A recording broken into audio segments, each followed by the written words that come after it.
şəhərində özünə məxsus iz qoymuş, gələcəyimiz olan uşaqların sağlam, savadlı, vətənpərvər, ruhda böyüməsində xüsusi xidmətləri ilə seçilən Xırdalan şəhəri 2 saylı körpələr evi uşaq bağçasıdır. Bu tərbiyə ocağının uğurlarının arxasında duran əsas şəxs isə böyük pedaqoji təcrübəyə, yüksək idarəçilik bacarığına malik Fidan Tağızadədir. Fidan Tağızadə illərdir təhsil sahəsində çalışmaqla yanaşı, hər bir uşağın təkcə zəkasını deyil, qəlbini də formalaşdırmağa çalışan bir rəhbərdir. Onun uşaqlara olan sevgi dolu münasibəti, bağçada yaradılmış mehriban və təhlükəsiz mühitin əsas təməlini təşkil edir. Fidan xanımın rəhbərliyi ilə 2 saylı körpələr evi uşaq bağçası sadəcə bir təhsil müəssisəsi deyil, uşaqların şəxsiyyət kimi formalaşdığı bir həyat məktəbidir. Uşaqlarla yanaşı, valideynlərlə qurulan isti münasibət Fidan Tağızadənin idarəçilik fəlsəfəsinin mühüm sütunlarından biridir. O ailələrlə daim əlaqə saxlayır, onları maarifləndirir və hər bir körpənin fərdi inkişafı trayektoriyasına valideynləri də cəlb edir.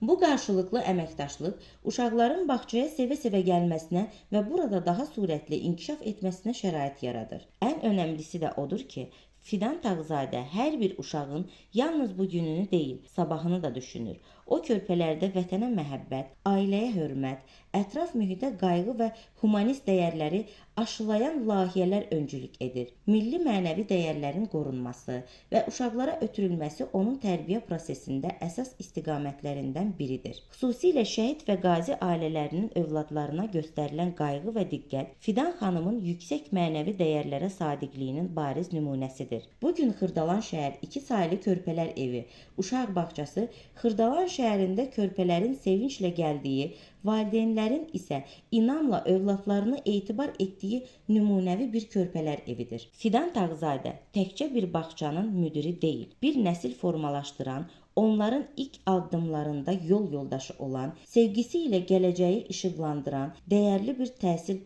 fədaisidir. Onun gördüyü işlər körpələrimizin sabahına verilmiş ən dəyərli töhfədir.